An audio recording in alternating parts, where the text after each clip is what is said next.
Hello everyone, आज हम करेंगे फोर्थ क्लास की हिंदी की जो न्यू बुक आई है वीणा, उसका चैप्टर नंबर 13 और इस चैप्टर का नाम है हमारा आदित्य। बेसिकली ये आदित्य प्रायवाची होता है सूर्य का यानी सूरज का, तो आज हम उसके बारे में पढ़ेंगे। ठीक है। कक्षा में अध्यापक का आगमन और सभी विद्यार्थियों द्वारा अभिवादन। आगमन यानी कि क्लास में उनके टीचर्स जो है वो आते हैं और सभी विद्यार्थी उनको क्या करते हैं, अभिवादन करते हैं। जैसे आपकी क्लास में टीचर आते हैं तो आप करते हैं ना, विश करते हैं, गुड मॉर्निंग विश करते हैं, तो ऐसे ही ये क्या है, अभिवादन किया। सभी विद्यार्थी कहते हैं सुप्रभात अध्यापक जी, यानी कि जैसे गुड मॉर्निंग जैसे बोलते हैं ना, तो वो अध्यापक कहते हैं सुप्रभात बच्चों। पिछली कक्षा में हमने चांद और चंद्रयान के बारे में जाना था, आज हम सूर्य के बारे में कुछ बातचीत करेंगे। क्या आप लोग जानते हैं कि सूर्य क्या है?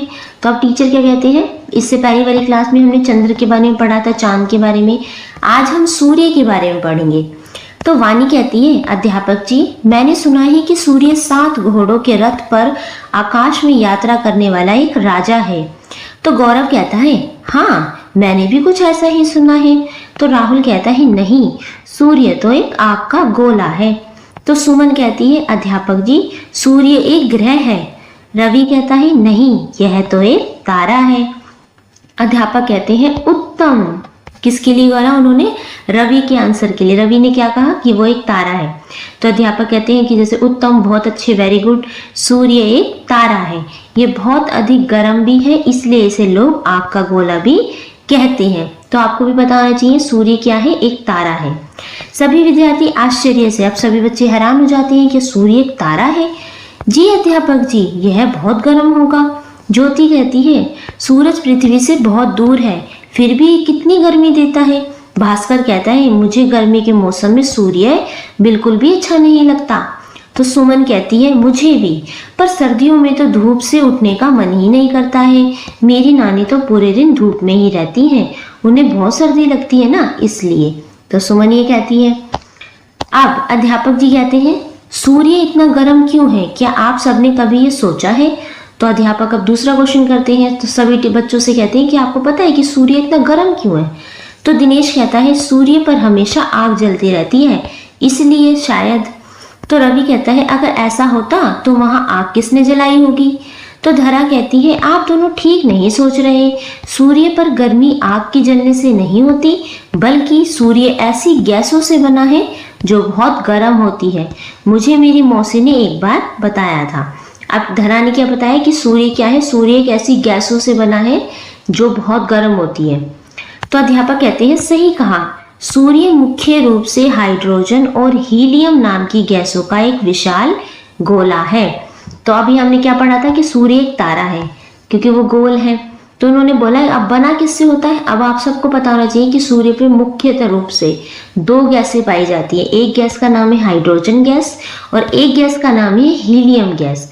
इन दोनों गैस को मिलाकर जो बना होता है सूर्य पे, ये गैसें पाई जाती है और ये गैसें बहुत गर्म होती हैं। ठीक है। साहिल कहता है कितने बड़े नाम है, बोलने में भी कठिनाई हो रही है, हाइड्रोजन, हीलियम। कुछ विद्यार्थी हंसते हैं। तो रवि कहता है तो क्या हम चांद की तरह सूर्य पर भी जा सकते हैं? अध्यापक की ओर अचरज से देखते हुए अब रवि ने क्वेश्चन करा टीचर से, तो क्या हम सूर्य की तरह, चांद की तरह सूर्य पे भी जा सकते हैं? जैसे चांद पर गए हैं ना लोग, तो क्या सूर्य पे भी जाना संभव है? तो सुमन कहती है वहां कैसे जाएंगे, जो जाएगा वह जल नहीं जाएगा। तो दिनेश कहता है सूर्य तो बहुत गर्म होगा, बहुत अधिक, तभी तो वह चमकता रहता है, आंखें बड़ी करके कहते हुए। अब अध्यापक कहते हैं हाँ, सूर्य तक पहुंचना आसान नहीं है, वे चंद्रमा की तरह हमारी पृथ्वी के पास नहीं है बल्कि बहुत दूर है। तो चंद्रमा क्या है? चंद्रमा पृथ्वी के बहुत पास है, लेकिन सूर्य क्या है? बहुत दूर है। उसके भीतर हर समय आग जल रही है, वह कभी बुझती भी नहीं है। जैसे चंद्रमा के रहस्य हैं, ठीक उसी प्रकार सूर्य के भी रहस्य हैं। इन्हीं रहस्यों का उद्घाटन करने के लिए हमारे वैज्ञानिकों ने आदित्य L1 का निर्माण किया है। ये आपको पता होना चाहिए क्या है आदित्य L1। अब हम आगे पढ़ेंगे कि आदित्य L1 क्या है। अब कुछ विद्यार्थी कहते हैं एक साथ कौतूहल से यानी हैरानी से, अचरज से, आदित्य L1। भास्कर कहता है ये क्या है अध्यापक जी? तभी अध्यापक कहते हैं आदित्य तुम ही तो हो, मुस्कुराते हुए। तो भास्कर कहता है मैं कुछ समझा नहीं अध्यापक जी। तो अध्यापक कहते हैं समझाता हूँ। आदित्य का अर्थ होता है सूर्य। आदित्य का अर्थ भी सूर्य होता है, भास्कर माने भी सूर्य होता है। क्या आपको पता है इसका एक अन्य नाम है भास्कर भी है। इसी तरह इस कक्षा में 2 और आदित्य हैं। क्या आप लोग बता सकते हैं मैं किन की बात कर रहा हूँ? राहुल जी, जी मैं बता सकता हूँ, जैसे दिनेश और रवि। तो जो सूर्य होते हैं उनके पर्यायवाची होते हैं। पर्यायवाची शब्द क्या होते हैं? पर्यायवाची शब्द वे शब्द होते हैं जिनका जो अर्थ होता है एक नाम, उनके कई सारे नाम होते हैं। ठीक है, अब जैसे यहाँ पे बात करें सूर्य की, सूर्य का एक नाम इन्होंने बताया आदित्य होता है, भास्कर होता है, दिनेश होता है, रवि होता है, ठीक है, भानु भी होता है, दिवाकर भी होता है, बहुत सारे नाम होते हैं। अब अध्यापक कहते हैं बहुत अच्छा, आइए आज हम लोग आदित्य L1 से मिलते हैं। तो वाणी कहती है अध्यापक जी क्या ये चंद्रयान के प्रकार का ही तो नहीं है? तो अध्यापक कहते हैं हाँ, आदित्य L1 चंद्रयान के प्रकार का ही एक यान है। इसका कार्य सूर्य के बारे में जानकारी जुटाना है, जैसे किस समय कैसा होता है, इसके भीतर जलने वाली आग का ताप कितना है, इस ताप का प्रभाव आसपास कैसा होता है, या इसके प्रभाव हमारी पृथ्वी पर पड़ता अथवा नहीं। तो अध्यापक बताते हैं कि हम इससे जानना चाहते हैं कि इसके रहस्य क्या क्या हैं, इसमें कितना ताप है, उस ताप का प्रभाव किस किस पे पड़ता है, कैसे कैसे पड़ता है, क्या हमारी पृथ्वी पर प्रभाव पड़ता है। तो इन सब की जानकारी के लिए आदित्य L1 को लॉन्च किया गया। अब पूर्वा कहती है क्या यह सूर्य पर पहुंच गया? तो अध्यापक कहते हैं सूर्य पर तो नहीं, किंतु सूर्य से पर्याप्त दूरी पर रुक के इसने सूर्य के कुछ अद्भुत चित्र खींचे हैं। तो जो भेजे भी हैं, तो क्या है कि सूर्य पे तो नहीं पहुंचा, लेकिन सूर्य से इतनी दूरी पे है जितने से वो उसका फोटो खींच सके साफ एकदम, जिन्हें यदि आप लोग देखेंगे तो भी हैरान ही रह जाएंगे। अब वो ये कह रहे हैं कि आप भी देखेंगे तो भी हैरान रह जाएंगे। तो सुमन कहती है अध्यापक जी फिर भी ये सूर्य के पर्याप्त पास पहुंचकर चित्र कैसे भेज रहा है, उसकी इतनी गर्मी से जल नहीं रहा। तो सुमन कहती है, सुमन हैरान रहती है, अचरज में रहती है कि इतने पास में जाके वो फोटो भी खींच रहा है और वो जल भी नहीं रहा। तो अध्यापक कहते हैं नहीं, सूर्य से आदित्य L1 को कोई हानि नहीं पहुंच सकती, क्योंकि ये एक सुरक्षित दूरी पर स्थित है और वह अपने स्थान से समय पर उसके विभिन्न चित्र लेता रहा है। तो क्या है, ये इतनी दूर स्थित है जिससे वो आसानी से दिख सके, फोटो ले सके आदित्य L1 किसके, सूर्य के, और इतनी दूरी पे स्थित है कि वो उसका जो है साफ सुथरा फोटो क्लियर ले सके। ठीक है, इसलिए उसके विभिन्न चित्र लेता है। नेक्स्ट भास्कर कहता है यह तो एक अन्य प्रकार का यंत्र है, मतलब बहुत अच्छा है, अन्य प्रकार का है, जो अपने को जलने भी नहीं दे रहा और इतने गर्म सूर्य के चित्र भी ले रहा है। तो भास्कर बड़ा हैरान रहता है, अचरज में आता है, कहता है ये तो बहुत अच्छी चीज है भाई जो हमारे वैज्ञानिकों ने बनाई है। ये खुद को जलने भी नहीं देता और सूर्य के पास इतना ले जाता है कि सूर्य के भी चित्र खींच लेता है। अब ज्योति कहती है आदित्य L1 में L1 क्या है अर्थ, L1 का क्या अर्थ है। अब ज्योति एक और क्वेश्चन पूछती है टीचर से कि जो आदित्य L1 है इसमें जो पीछे का L1 है इसका क्या मीनिंग है। तो अध्यापक कहते हैं L1 का अर्थ है लग्रांज 1। अब लग्रांज 1 क्या है, देखो अध्यापक कहते हैं L1 अर्थात लग्रांज 1 बिंदु अंतरिक्ष का एक ऐसा विशिष्ट स्थान होता है जो सूर्य और पृथ्वी के केंद्रों को जोड़ने वाली रेखा पर स्थित होता है। तो सूर्य और पृथ्वी को जो रेखा जोड़ती है, ठीक है, उसके सूर्य और पृथ्वी के केंद्र को जो रेखा जोड़ती है उसके बिंदु पर ये विशिष्ट पॉइंट जो है वो रुकता है। इस बिंदु पर सूर्य और पृथ्वी की आकर्षण शक्तियां इस प्रकार संतुलित होती हैं कि इस स्थान पर प्रक्षिप्त कोई भी वस्तु पृथ्वी के साथ साथ ही सूर्य की परिक्रमा करती जाती है। ठीक है, नेक्स्ट हमारे वैज्ञानिकों ने आदित्य अंतरिक्ष यान को इसी बिंदु पर प्रक्षिप्त कर दिया है जहां से वह सूर्य के चारों ओर घूमता हुआ सूर्य के चित्र खींच सकता है।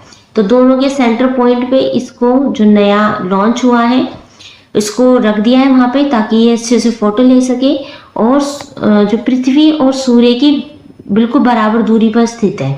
ठीक है, नेक्स्ट अब दीपक क्या कहता है, देखो अध्यापक जी यह तो आपने बहुत ही रोचक बात बताई, परंतु इस लग्रांज शब्द का क्या अर्थ है। अब एक और क्वेश्चन पूछा है दीपक ने कि आपने तो अच्छी बात बताई, बहुत नॉलेजेबल है, लेकिन लग्रांज शब्द का क्या अर्थ है।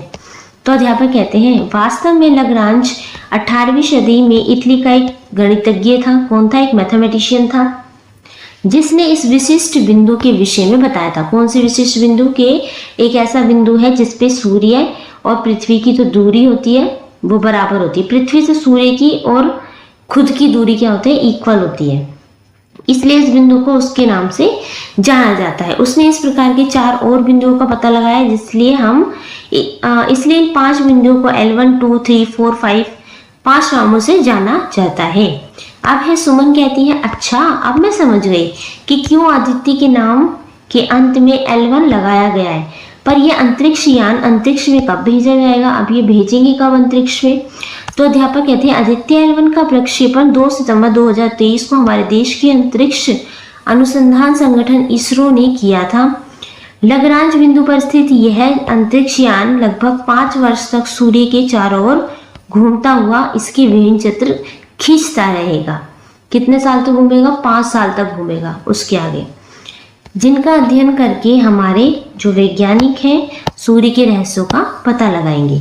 अब दीपक कहता है, बहुत अच्छा अध्यापक जी, इतनी मनोरंजक बातें सुनकर मुझे बहुत कौतूहल हो रहा है कि सूर्य कैसा दिखता होगा। आदित्य L1 ने जो चित्र खींचे हैं वे बहुत अच्छे होंगे। मैंने आज तक सूर्य का चित्र नहीं देखा। अन्य विद्यार्थी कहते हैं, हमने भी नहीं देखा। तो रफत कहता है, चांद का देखा है, पृथ्वी का देखा है, चंद्रयान का देखा है, अपने बचपन का चित्र देखा है, पर सूर्य का तो कोई मैंने चित्र ही नहीं देखा। तो इतने में दिनेश कहता है, हाँ मैं तो अपने माता पिता के बचपन के चित्र भी देखे हैं, पर सूर्य का भी कोई चित्र होता है, मुझे तो नहीं पता था। पिताजी ने सूर्य की ओर देखने के लिए मना किया है। तो जो दिनेश के फादर हैं उन्होंने सूर्य की तरफ एकदम से देखने के लिए उसे मना किया है। अध्यापक कहता है, सही कहा, आपके पिताजी ने सूर्य के को कभी भी प्रत्यक्ष देखने का प्रयास नहीं करना चाहिए। यह आंखों के लिए ठीक भी नहीं है। लेकिन आदित्य L1 ने आप सभी को इस इच्छा सुन ली है। इसने सूर्य की 11 रंगों के चित्र भेजे हैं जो देखने में बिल्कुल सुंदर है। उनका रंगीन चित्र भी आप सबके लिए लाया हूँ। तो अब उनके टीचर हैं, उनका रंगीन कलर दिखा रहे हैं कि किस तरीके के वहां से चित्र आए हैं। तो अध्यापक कक्षा में टैब या मोबाइल पर विभिन्न समय लिए सूर्य के 11 रंगों वाले चित्र दिखाते हैं। ये देख रहे हो आप, सूर्य के चित्र हैं ये सारे, इसमें कलर क्या है, अलग अलग है बस, ठीक है। आदित्य L1 द्वारा भेजे गए सूर्य के 11 रंगों वाले चित्र। अब है सिल्विया, ये तो सचमुच बहुत अद्भुत चित्र है। आदित्य यान इतने अच्छे से चित्र लेता है, ये एक चमत्कार सा लगता है। अध्यापक जी चित्र लेने के लिए अतिरिक्त आदित्य L1 और क्या क्या करेगा। अब क्वेश्चन पूछा है कि चित्र लेने के अतिरिक्त आदित्य L1 और क्या क्या कर सकता है। तो अध्यापक कहते हैं, बहुत अच्छा प्रश्न पूछा है। सूर्य पर गैसों की टकराहट से बहुत विशाल विस्फोट होते हैं। इनमें बहुत सारी ऊर्जा निकलती है और जैसे धरती पर आंधियां आती रहती हैं वैसे ही सूर्य की ऊर्जा से भी आती रहती है। सूर्य पर आने वाले आंधियों और उससे पृथ्वी पर पड़ने वाले प्रभाव के विषय में आदित्य L1 में लगे उपकरणों द्वारा हमें जानकारी मिलेगी।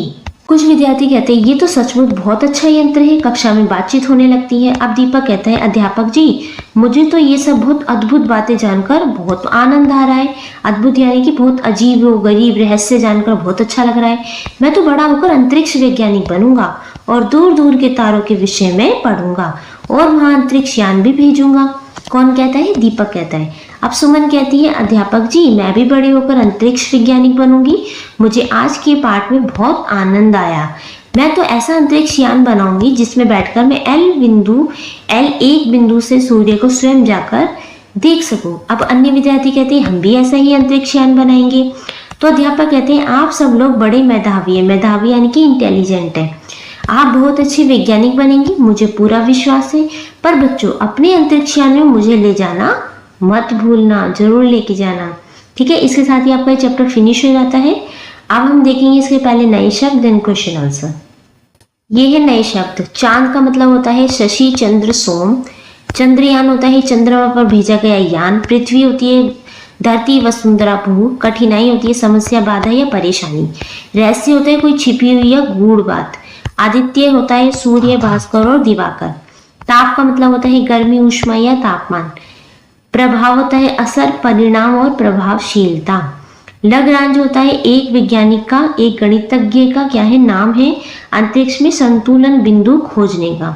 आकर्षक शक्ति होती है किसी की शक्ति, खींचने की शक्ति है गुरुत्वाबल का खिंचाव, जिसे गुरुत्वाकर्षण बल भी कहते हैं। फिर है संतुलन, इसका मतलब होता है बराबरी या सामंजस्य की स्थिति। फिर है अंतरिक्ष, पृथ्वी के बाहर का आकाशीय क्षेत्र या ब्रह्मांड। प्रक्षेपण, प्रक्षेण एंड उड़ान। प्रक्षेण अध्ययन का मतलब होता है पढ़ाई करना, शोध या मनन करना। विस्फोट होता है धमाका, फटना या फिसवार। ऊर्जा का मतलब होता है ताकत, बल और पावर। उपकरणों का मतलब होता है साधन, औजार, यंत्र। और यंत्र होता है मशीन, उपकरण और साधन। और वैज्ञानिक का नाम होता है विज्ञान का ज्ञाता और शोधकर्ता। मेधावी होता है प्रतिभाशाली, तेजस्वी और बुद्धिमान। ठीक है, अब इसके क्वेश्चन आंसर देखेंगे। अब है इसके क्वेश्चन आंसर बातचीत के लिए। प्रश्न पहला है, आपने आकाश में अनेक तारे देखे होंगे, ऐसा कौन सा तारा है जो हमें सुबह सुबह जगाने का काम करता है? हमें इस तारे से कौन कौन से लाभ होते हैं?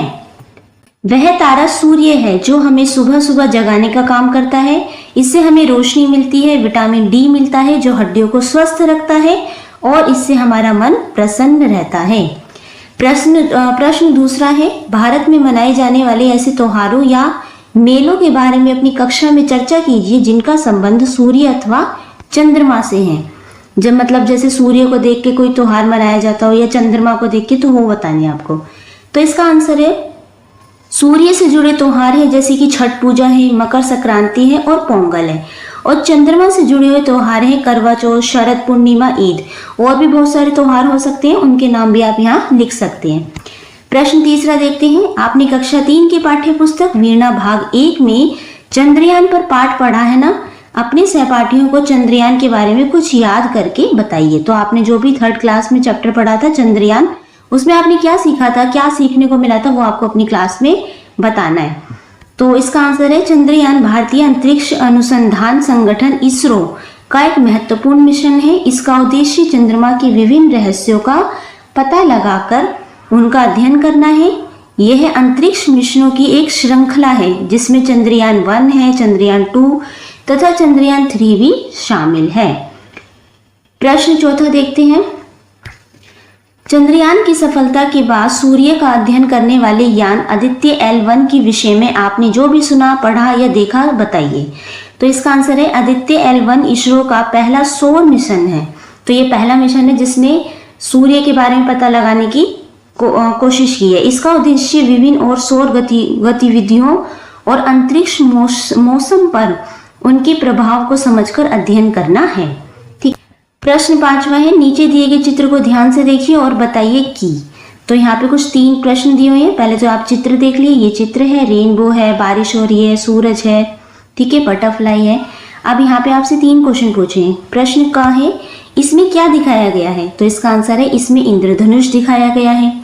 ख है, क्या आपने इसे कभी देखा है? इसमें कितने रंग होते हैं? अपनी लेखन पुस्तिका में उन रंगों के नाम क्रम से लिखिए। तो इसका आंसर देखो, हाँ मैंने इसे देखा है। इसमें कुल 7 रंग होते हैं, लाल, नारंगी, फिर होता है पीला, हरा, नीला, इंडिगो तथा लास्ट में होता है बैंगनी कलर। प्रश्न गा है, आकाश में ऐसा कब और कैसे होता है? तो गा का आंसर यहाँ पे है, आकाश में इंद्रधनुष तब बनता है जब बारिश होने के दौरान सूर्य निकलने पर उसकी किरणें इन बूंदों पर पड़ती हैं। बारिश की बूंदें सूर्य की किरणों को 7 रंगों में बांट देती है। ये 7 रंग मिलकर आधे घेरे के आकार में इंद्रधनुष बनाते हैं। आपने भी देखा होगा बारिश के बाद इंद्रधनुष। नेक्स्ट पाठ के भीतर निम्नलिखित प्रश्नों के सही उत्तर पर सूर्य का चित्र बनाइए। यहाँ 1 से अधिक विकल्प सही हो सकते हैं। तो प्रश्न पहला है, सूरज मुख्य रूप से किन गैसों का एक विशाल गोला है? तो हमने पढ़ा था चैप्टर में कौन कौन सी गैसें हैं। तो जो भी आंसर है उसके आगे आपको सूर्य का चित्र बनाना है। तो सूर्य एक तो हाइड्रोजन गैस से बना है, यहाँ पे हमने सूरज का चित्र बना दिया, और एक है हीलियम गैस। ठीक है। नेक्स्ट है क्वेश्चन नंबर 2, राहुल के अनुसार सूर्य एक गोला है, किसका? आग का। राहुल ने बोला था ना, क्योंकि सूर्य एक आग का गोला है। प्रश्न तीसरा है, आदित्य L1 ने सूर्य के कितने रंगों के चित्र भेजे हैं? तो हमने चैप्टर में देखे थे टोटल 11 रंगों के चित्र उसने भेजे हैं। प्रश्न चौथा है, आदित्य L1 मिशन का कार्य कौन सी जानकारी जुटाना है? तो सूर्य किस मौसम में कैसा होता है ये बताता है। एक तो ये ठीक है। सूर्य के भीतर जलने वाली आग का ताप कैसा है? बिल्कुल ठीक है, ये भी ठीक है। चांद के रहस्य? बिल्कुल नहीं, चांद के रहस्य थोड़ी ना बताता है, ये तो सूर्य के बारे में बताता है। और लास्ट वाला ठीक है, सूर्य के ताप का प्रभाव कैसा होता है, एक तो हमें ये जानकारी मिलती है। ओके। नेक्स्ट है सोचिए और लिखिए। पाठ से बनी समझ के आधार पर निम्नलिखित प्रश्नों के उत्तर दीजिए। प्रश्न का है हमारे वैज्ञानिकों ने आदित्य L1 का निर्माण क्यों किया है। तो आपको बताना है इसका निर्माण क्यों किया गया है। इसका आंसर देखो यहाँ पर है, हमारे वैज्ञानिकों ने आदित्य L1 का निर्माण सूर्य के बारे में विभिन्न जानकारी जुटाने, जैसे ही किस समय कैसा होता है, इसकी आग का ताप कैसा होता है, ताप का प्रभाव कैसा होता है आदि के लिए। ठीक है। प्रश्न कहा है आदित्य L1 चंद्रयान के प्रकार का ही एक यान है। अध्यापक ने ऐसा अपने विद्यार्थियों से क्यों कहा था। तो इसका आंसर देखो, क्योंकि आदित्य L1 भी चंद्रयान की तरह एक अंतरिक्ष यान है जो किसी खगोलीय पिंड की जानकारी एकत्रित करता है और चित्र भेजता है। प्रश्न कहा है आदित्य L1 में L1 क्या है और इसका क्या कार्य है। तो हमने चैप्टर में पढ़ा था L1 का अर्थ है लग्रांज, एक बिंदु है। यह एक ऐसा स्थान है जहां आदित्य यान को प्रक्षिप्त किया गया है। यहाँ से वह सूर्य के चारों ओर घूमकर उसके चित्र खींचता है। घा है अध्यापक जी, मैंने सुना है कि सूर्य 7 घोड़ों के रथ पर आकाश में यात्रा करने वाला एक राजा है। वाणी ने अध्यापक से ऐसा क्यों कहा होगा। तो देखो इसने ऐसा इसलिए कहा होगा, वाणी ने अध्यापक से ऐसा इसलिए कहा होगा क्योंकि उसने अपनी दादी नानी से पुरानी कहानियां और कविताएं सुनी होंगी जिसमें सूर्य देव को 7 घोड़ों के रथ पर सवारी करते हुए बताया गया, इसलिए ऐसा वाणी ने कहा होगा। ठीक है। नेक्स्ट है प्रश्न डा, किस वाक्यों में नीचे दिए गए शब्दों का प्रयोग करते हुए रिक्त स्थानों की पूर्ति कीजिए। अब यहाँ पे शब्द लिखे हुए हैं और, भी, ही, और, बहुत। तो आपको बताना है नीचे फिल इन द ब्लैंक्स में कौन से आएंगे। जैसे हम भी बड़े होकर वैज्ञानिक बनेंगे, यहाँ भी आएगा। सेकेंड है रवि अध्यापक की ओर अचरज से देख रहा है, और होते किसी की ओर देखना। ठीक है। थर्ड है आदित्य L1 ने सूर्य के कुछ अद्भुत चित्र भेजे हैं, उन्हें यदि आप लोग देखेंगे तो देखते ही रह जाएंगे, यहाँ आएगा ही। नेक्स्ट है भारत के ओडिशा के पुरी जिले में सूर्य देवता का एक बहुत सुंदर मंदिर बना हुआ है, यहाँ आएगा बहुत। अध्यापक ने भास्कर से कहा कि इसी कक्षा में 2 और, यहाँ पे और किसके लिए लगता है जब 2 चीजों के बारे में बात हो, और आदित्य हैं। ठीक है। नेक्स्ट है प्रश्न दूसरा, आदित्य का अर्थ होता है सूर्य। इसी प्रकार आदित्य के कुछ नाम आप भी खोज कर लिखिए। नीचे एक नाम दिया हुआ है, शेष नाम आप खुद लिखिए। तो सूर्य के नाम बताने और क्या क्या नाम होते हैं। तो एक तो इसको कहते हैं सूरज, रवि, दिनकर, दिवाकर, भानु, प्रभाकर, अरुण और दिनेश। तो ये भी सारे क्या है, सूर्य के ही नाम है। ठीक है। नेक्स्ट देखते हैं अनुमान और कल्पना। पहला इसमें कल्पना कीजिए कि आप वैज्ञानिक बन गए हैं और आपको सूर्य के रहस्य जानने के लिए भेजा जा रहा है। तो आप प्रश्न पहला पूछा है इसमें सूर्य की गर्मी से बचने के लिए किस तरह की व्यवस्था करेंगे। तो आपको बताना है कि बहुत गर्मी होगी, तो अपने आप को गर्मी से बचाने के लिए आप क्या करेंगे। तो इसका आंसर देखो, मैं सूर्य की गर्मी से बचने के लिए ऐसे यान का निर्माण करूंगा या करूंगी जो सूर्य की तेज गर्मी से मुझे बचा सके। उस यान पर एक ऐसी मजबूत और ठंडी धातु की परत लगाऊंगी या लगाऊंगा जिससे अंदर ठंडक बनी रहे। प्रश्न ख है इसमें, सूर्य से जुड़े कौन कौन से रहस्य को खोजने का प्रयास करेंगे। तो आप क्या जानना चाहेंगे सूर्य के बारे में। तो सूर्य की रोशनी इतनी तेज किस कारण होती है, उसकी चमक का रहस्य जानने की कोशिश करेंगे। सूर्य से निकलने वाली किरणों का धरती पर असर आदि बिंदुओं का पता मैं लगाने का प्रयास करूंगा या करूंगी। ठीक है। अब प्रश्न दूसरा देखते हैं, यदि आपको विद्यालय में आदित्य L1 के वैज्ञानिकों से मिलने का एक अवसर मिलता है तो आप उनसे कौन कौन से प्रश्न पूछना चाहेंगे। कोई 4 प्रश्न नीचे लिखिए। तो आपको कोई 4 प्रश्न पूछने हैं। जैसे कि प्रश्न पहला हम पूछ सकते हैं, आदित्य L1 यान बनाने की आवश्यकता क्यों महसूस हुई। प्रश्न दूसरा पूछ सकते हैं, इस यान को सूर्य की तेज गर्मी से कैसे बचाया गया। फिर ग है, यह यान कौन कौन से रहस्य खोजेगा। और घ है, भविष्य में आप कौन कौन से नए यान बनाने की तैयारी कर रहे हैं। तो ये 4 प्रश्न हम पूछ सकते हैं। इसके अलावा अगर आपको कोई और सा प्रश्न पूछना है तो आप यहाँ पे वो भी लिख सकते हैं। ठीक है। नेक्स्ट देखते हैं भाषा की बात।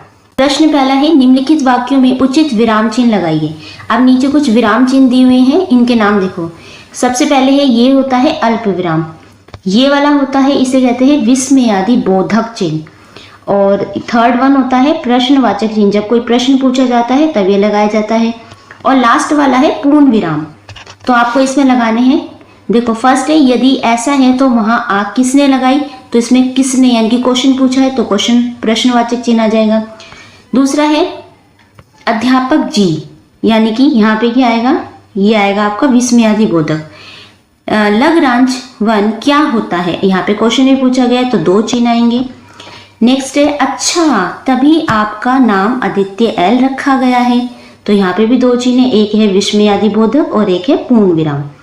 नेक्स्ट है जी अध्यापक जी, फिर यहाँ पे क्या है, ये है आपका अल्प विराम, यह है बहुत गर्म है, लास्ट में पूर्ण विराम।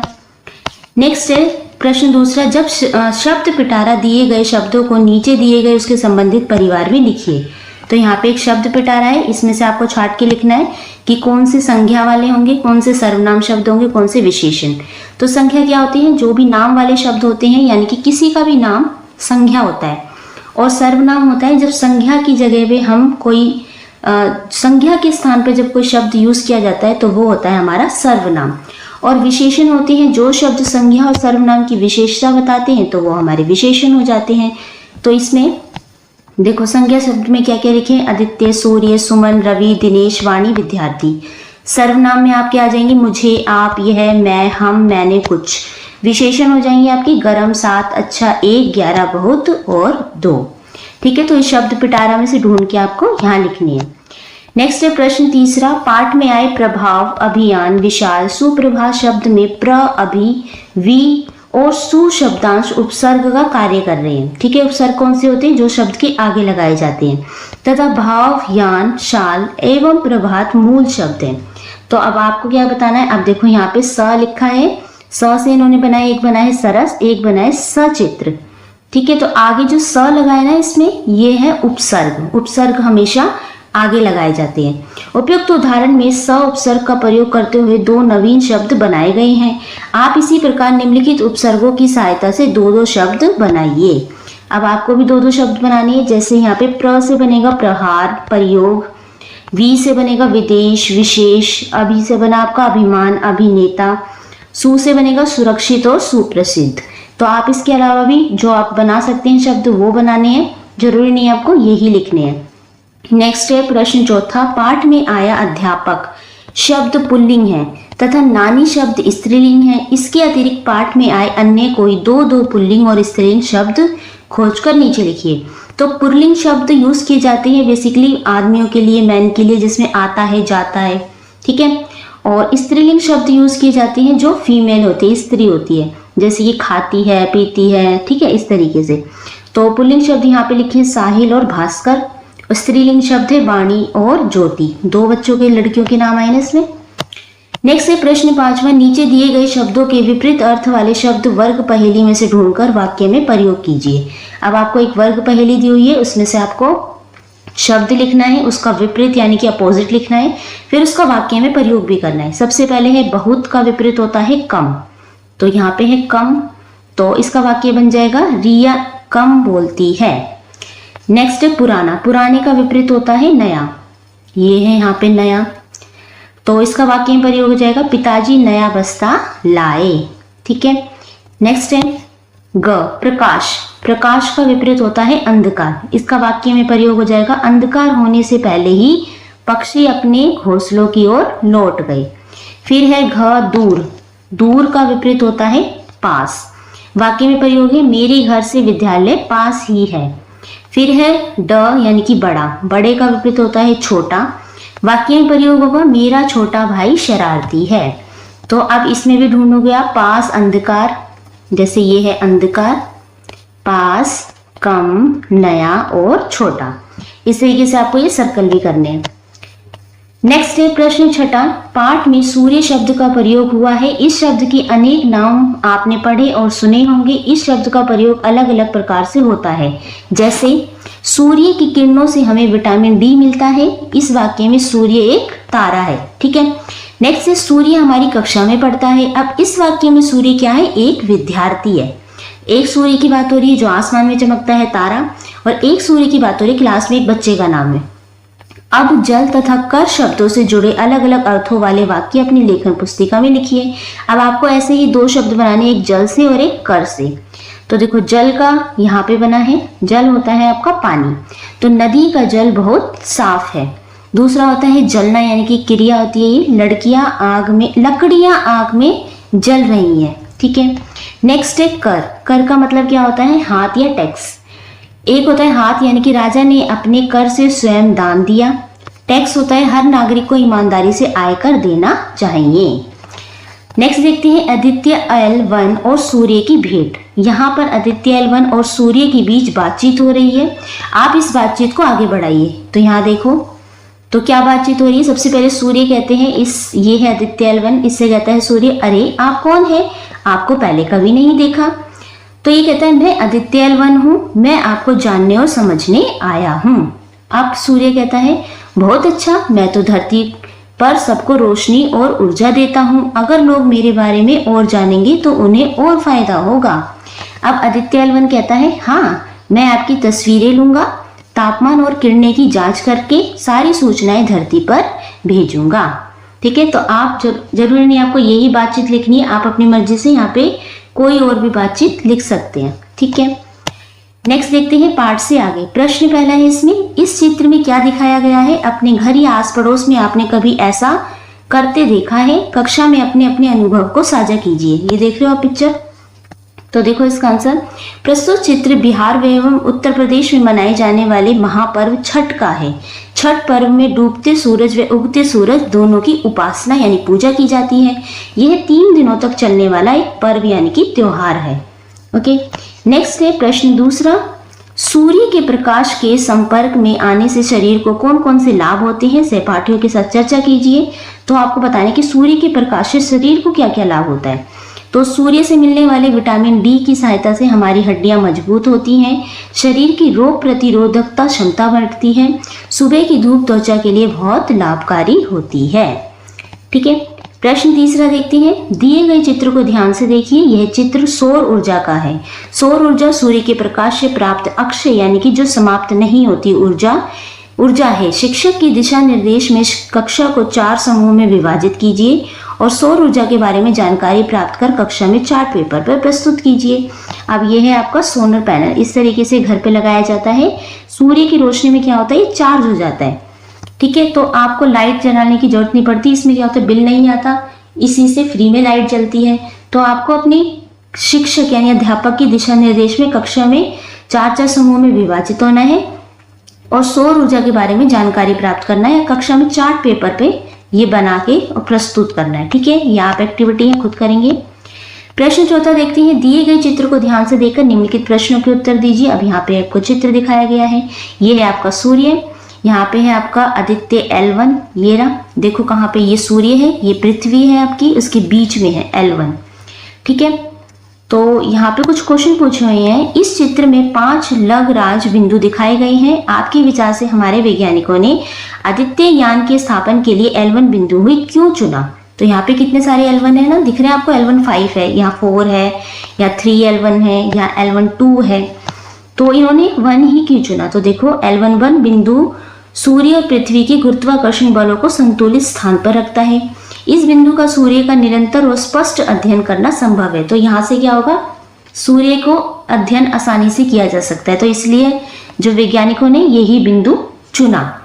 प्रश्न ख है, चित्र देखकर बताइए कि कौन कौन से लघुराज बिंदु पृथ्वी की कक्षा यानी कि ऑर्बिट पर है। तो लघुराज बिंदु L1, L2 तथा L3 पृथ्वी की कक्षा पर है। नेक्स्ट है पुस्तकालय या अन्य स्रोत से। प्रश्न पहला है, विद्यालय की पुस्तकालय से सूर्य के विषय में और अधिक जानकारी प्राप्त कीजिए।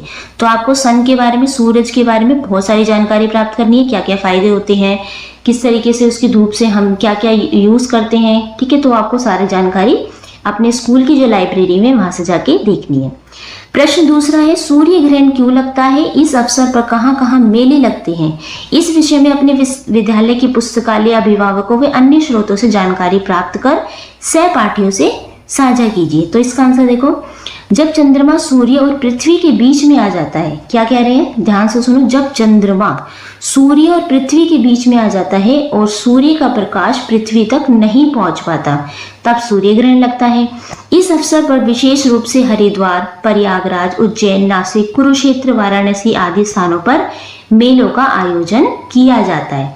ठीक है, तो और आप जानकारी प्राप्त कर सकते हैं। ठीक है, ये थोड़ी सी मैंने बता दी है, इसके अलावा और लाइब्रेरी में से इसके बारे में जानकारी प्राप्त कर सकते हैं। अब है मेरी चित्रकारी। भविष्य में जब आप वैज्ञानिक बनकर किसी ग्रह की यात्रा करेंगे तो आपका यान कैसा होगा, उसका चित्र अपनी कल्पना से तैयार कीजिए और उसमें रंग भरिए। तो आपको अपना यान बताना है। मान लीजिए आप भविष्य में यात्रा करते हैं वैज्ञानिक बनकर, तो आपका ग्रह की यात्रा करते हैं, तो आपका जो यान है जिसमें आप बैठकर जाएंगे वो कैसा होगा। तो जैसा भी आप बनाना चाहते हैं अपनी इमेजिनेशन से वो यहाँ बनाना है और उसमें कलर भी आपको करने हैं। ओके, अब नीचे एक छोटी सी पोयम दी हुई है, इसे पढ़ लेते हैं।